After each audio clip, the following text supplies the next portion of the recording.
Troublemaker.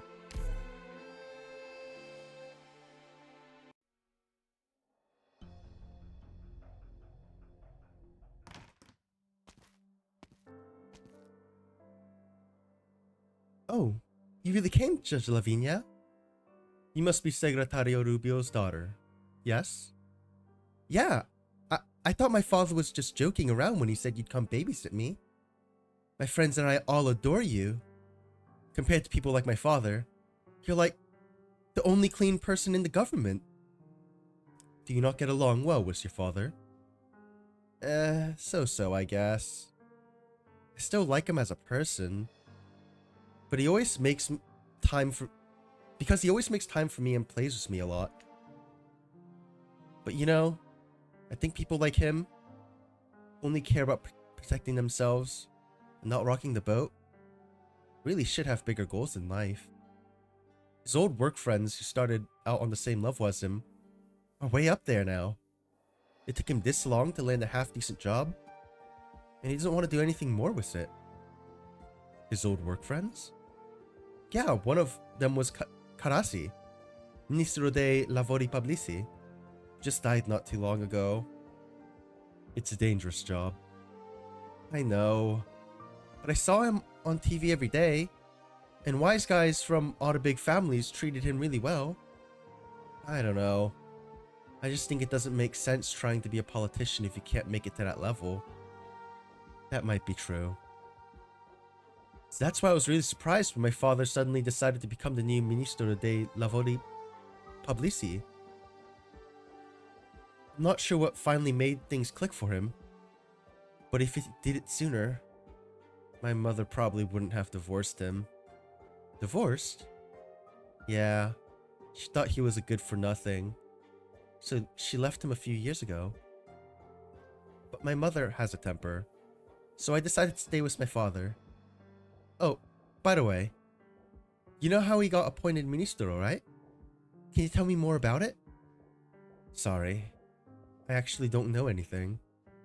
Aww, okay then. Anyway, you can sit anywhere you'd like. I'm not going anywhere today, but I do want to listen to all my father's inaugural speech.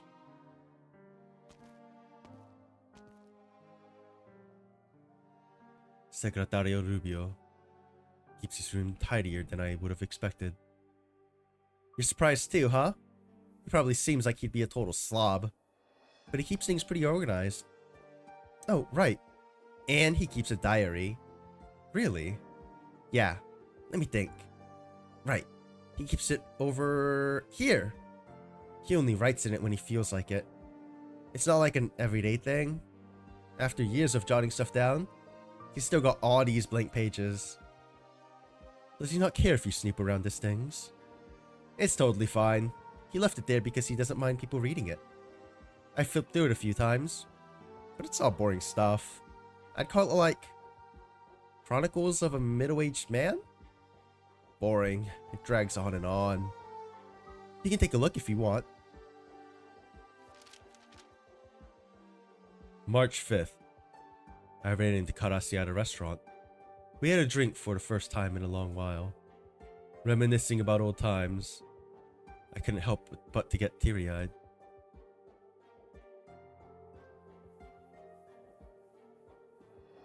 Signor Rubio, this is where you'll be giving your speech. Please, leave me. We've got orders to protect you. Nobody could get in here, right? Right. Okay. Power, huh?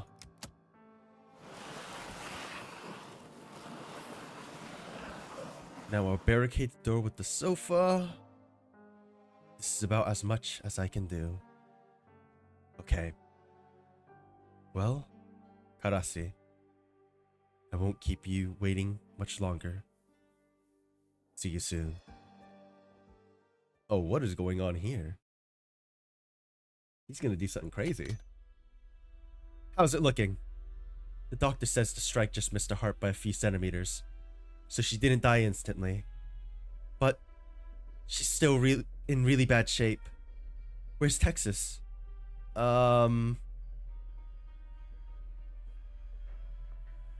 She's been in a stupor ever since she got back yesterday. She just sits there, motionless. Won't even respond when I ask if she wants to eat. Just give her some time. Croissant and I will guard the hospital, so please take care of her. No need to worry about me. You two look after yourselves. So bored. Oh, right. I heard there was supposed to be some kind of speech today. Maybe I'll give it a listen. Buongiorno, my dear friends and citizens. I imagine most of you don't know much about me, and I can't blame you for that. After all, I came held very minor and unimportant role of segretario di sicurezza alimentare before this.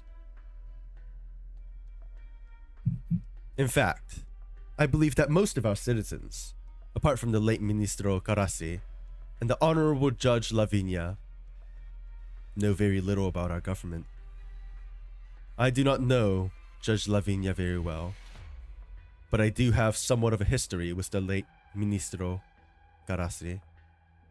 I believe it would be appropriate to begin my speech with him, a figure everyone here should already be familiar with.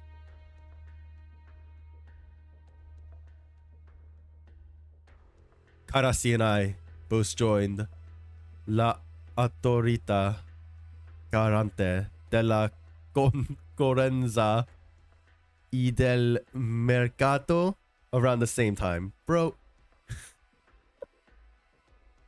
He was strong and energetic, taking care of the field work, while I handled the paperwork behind the scenes. He became known within the system for his bold words and actions, and he even dared to challenge prominent families. To be perfectly honest, it seemed like the guy was indomitable. He was almost taken out a few times by dissatisfied families, but managed to weather the storm or push through the situation. But at the time, La Autorita staff saw him as a pain, and nobody wanted to help him. So the job of reporting to him naturally fell to me, unpopular as I was. And let me tell you, that job took a whole lot out of me. But at the same time, it filled me with a sense of accomplishment. Though I could never be as direct and straightforward as him, I could do what I wanted to do through him vicariously, and that was a reward in itself. Throughout this process, the two of us became fairly well acquainted. Leon, you were working with Carassi for the past 2 years, and I know you thought highly of him. Does this account match with what you knew of him? He certainly was energetic. He knew exactly how to deal with the families, and that went beyond just being tactful. He knew how to help them under the table, while also getting them to serve his interests. A lot of what he wanted to do would have been blocked by various families, but in his hands, he always managed to get things done, step by step. I can tell you learned a lot from him. I just thought there were some similarities in the way I saw things and the way he operated. The days when problems can be solved with fighting and killing are over, Padre mio. If the families are going to survive, they have to adapt accordingly. You still don't understand, Leon. What do I not understand?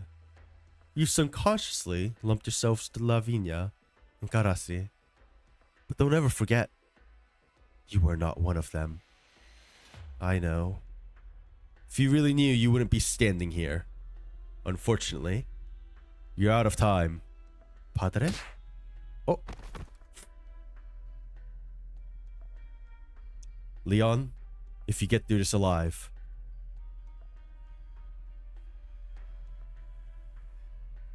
it's what it is.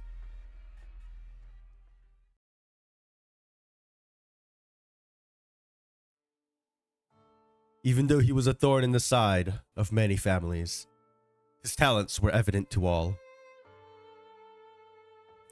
And so, he rose to the ranks, long before I did. In fact, I thought he wouldn't last long after his promotion.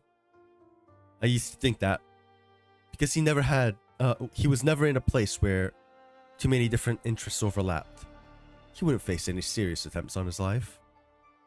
If he kept behaving the same way he always did, as he rose through the ranks, sooner or later, he was bound to step on toes that he could not afford to step on. I was wrong. I never knew my father could be such a talkative person. What do you think, Judge Lavinia? Judge Lavinia? Lavinia seems completely oblivious to the cause of Rubio's daughter. She's engrossed in the words of the diary in her hands. May 3rd. Just resolved a small case, but it touched me deeply. There's a problem that everyone is unaware of, or should I say, is turning a blind eye to. Why? Even in the age of Signora Cecilia, the Siracuse have two different sets of rules at once. One internal and one external. The brutality and greed of the families have long been documented. But as brutal and greedy as they may be, they have chosen not to control things themselves. There's a reason for this. It's actually quite simple. Population. The institution of a family is based on bloodline or a personal identity. And this inefficient organization means that the numbers in any given family will never reach the order of magnitude required to manage even a nomadic city. This means they must rely on a system established by the common citizenry, and they can only seize control of a behemoth such as Siracuse by manipulating the system behind the scenes. Signora Cecilia was acutely aware of this fact, so after she rose to power, she drew an even more pronounced line between mafiosi and ordinary folk. And by emphasizing her absolute might and control, she, over the past few decades, has gotten everyone in Siracuse to believe that in Siracuse, the existence of two orders, internal and external, is taken for granted. To the extent that everyone was forced to forget how the establishment of Syracuse's underground order was only made possible by the consistency of the outward-facing order. This cannot be called anything other than a manifestation of political wisdom. Rubio, you...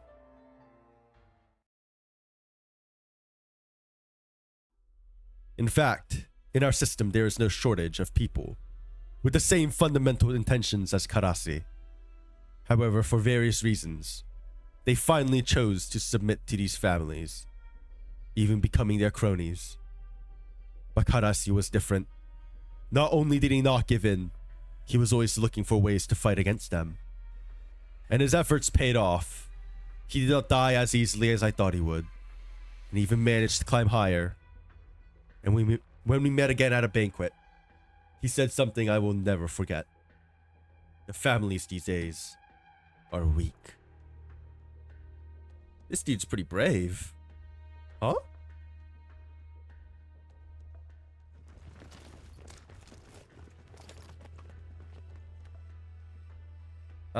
Texas. There seems to be something happening outside. Let me go check it out. Exia. Huh? Do you think we could bring Giovanna back to Lungmen?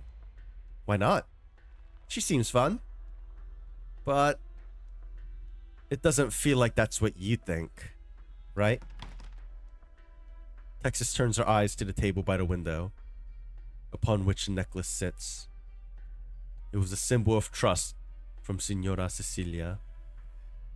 A gift that Giovanna left for her. In her grandfather's eyes, the Colombian families had soured.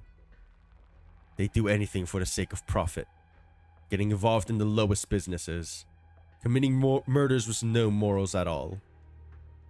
In her father's eyes, the Syracusan families had decayed, passing up profit and opportunity, not fighting for their interests, limiting their progress for the sake of supposed morality. All of it was this pinnacle of stupidity. In Texas's eyes, her father and grandfather were right and wrong. If she is only angry about what happened to Giovanna, then she could leave just like she did 7 years ago. Only this time bringing Giovanna with her. However, when she got news of her grandfather's death, when she turned a blind eye to the car wash worker, when she turned her back on her father's orders to help, the only thought on her mind was, there's no end to it all.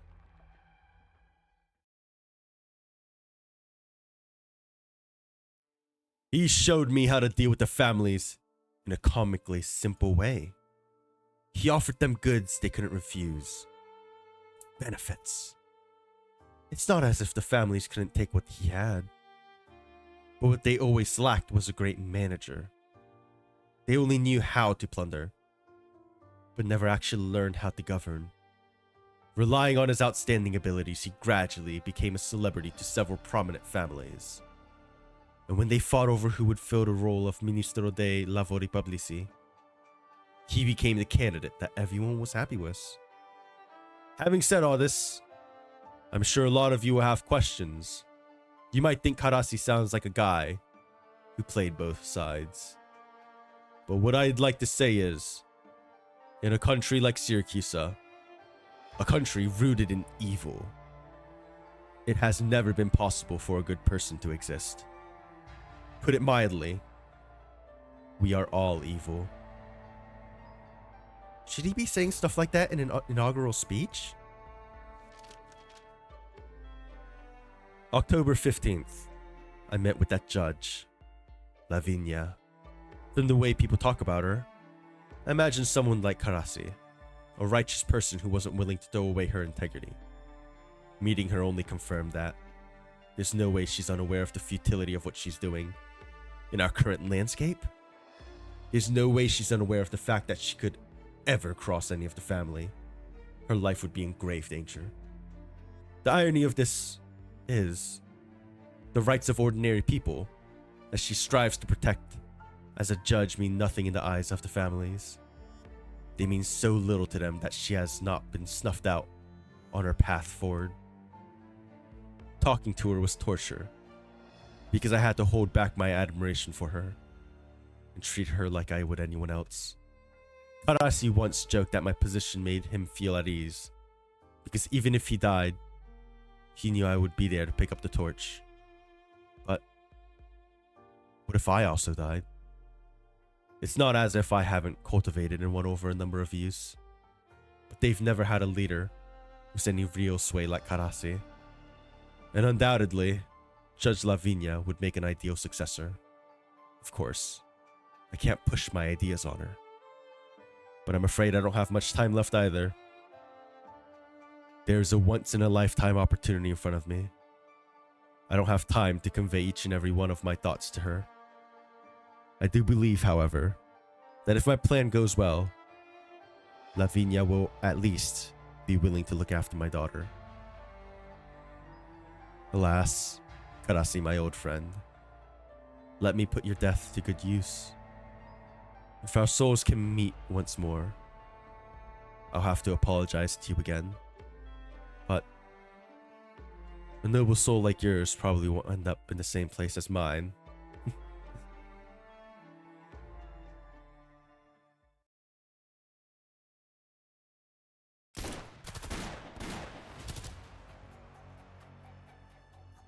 I knew we should have relocated as soon as we could. But we're just gonna have to work with this, considering everything that happened yesterday. That Sancta's a pain in the ass. It's just one woman. Surround her. My trusty partner here is trying to relax, so mind keeping it down. Oh, you guys sure love raising hell, don't you? Oh, if anyone else was here, they'd probably be like, but Exia, you also love raising hell too. It sure sucks having to do this alone. What's this? Someone need a helping hand? I've been wondering, do you have way too much free time on your hands? I'm just like you. We're all waiting for an answer. What do you mean by that? Does it make a big difference to you whether or not Texas goes back to Lungman? Absolutely. As of right now, I want her to go back. Does that mean you're on our side? Sure does. Great. Can't party alone. Sorry. I shouldn't have said all that depressing stuff. However, it should be clear to everyone by now that I'm not here to give an inaugural speech. I came here to speak from my heart. Arasi, as bold as his visions was, never mentioned anything to me about his outlook regarding the new city. The reason for that is, when he took up his position, he was already prepared to die. We've all borne witness to what he did over the past 2 years. And just when I thought he might make it long enough to see the birth of the new city, he suddenly died a few days ago.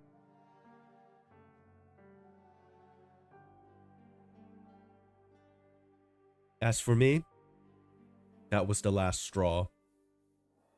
So I cozied up the family below, recommended myself to them, and obtained this position. In that process, I discovered a shocking conspiracy. The Bologna and Saluzzo families have been brewing. From the very beginning, they plotted to plunge this city into chaos and seize the newly built nomadic city. Then, they will seek to leverage it against Signora Cecilia.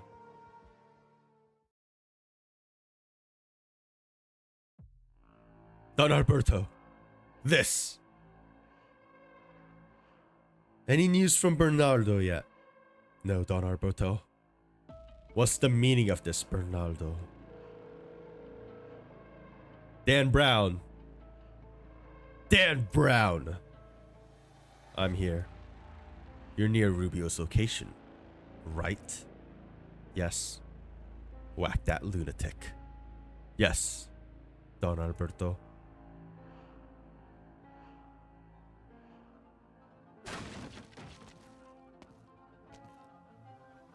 Alright. I guess I can't keep you out. If you really want to come in. You're an idiot. What's the point of all this? The way you're dressed. Are you an ordinary worker? I work at a car wash. It's called Auto Lavaggio Dan Brown. Oh, that rings a bell. Yes. So, you must be Dan Brown then? That's me. Do you have any particular concerns about your job? No. Syracuse has gotten soggy and stale. I've had nothing to do, so I found some work for myself. That's a shame. You should have looked a little harder. You arrogant wise guys think you can lord over us forever. You think your only enemies are each other. You never take any of us seriously.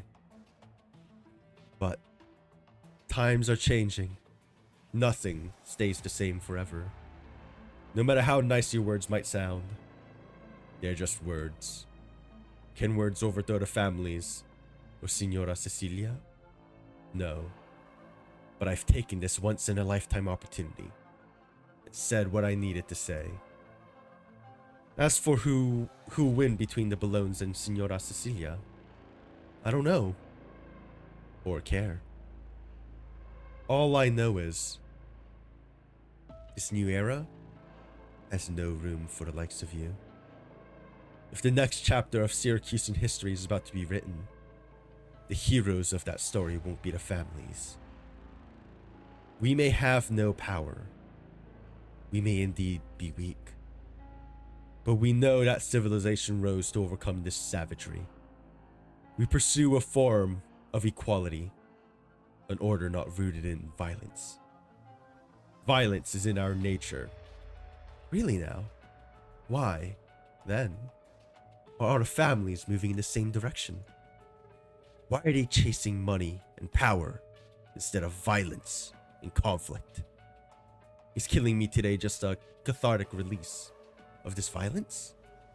Or is it because I got in the way of the people behind you taking power? See? You already know the answer. And if you don't mind, I'd like to be the one to finish myself off. Do you know what this is? A gun? That's right. I purchased it from Blacksteel a few years ago through my connections. It's hard to use and not very useful against a pack of wise guys lunging at you. All I can do is offer a little protection to one as weak as myself. By the looks of things, I already figured out who I should be pointing it at years ago. Rubio slowly raises the gun's muzzle to his temple. Right. Dan Brown. I hope that one day you can just be a regular car wash worker here in Syracuse. One who never has to hold a weapon ever again.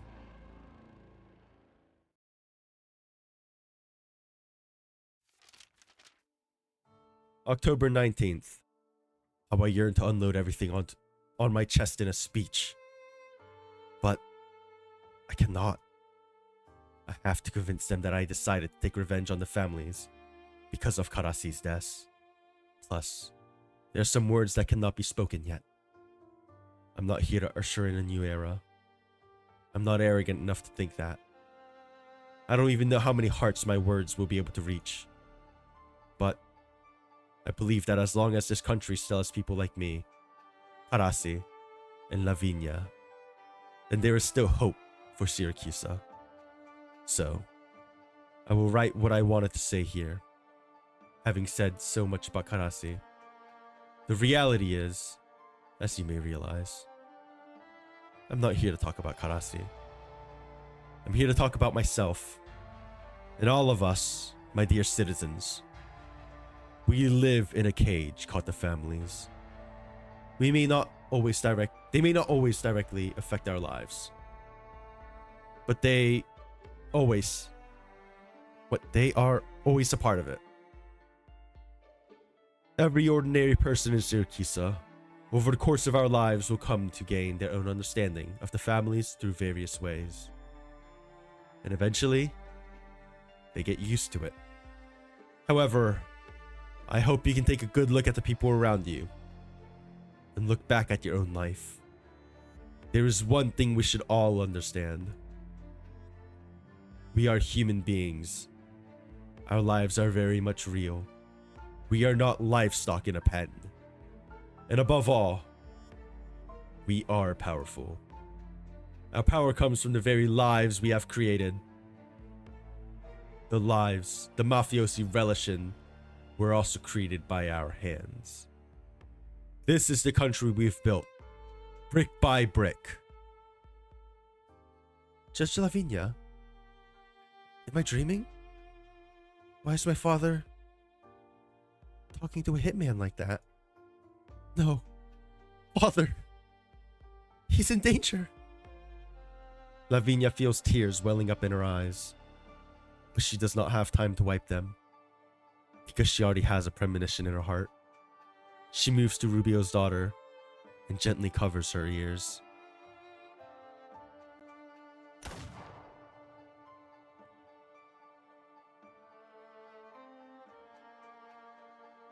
The inhabitants of Volsini will never forget this day. On a clear morning, the crisp clarion call of a pistol's muzzle reverberates across Volsini through every radio.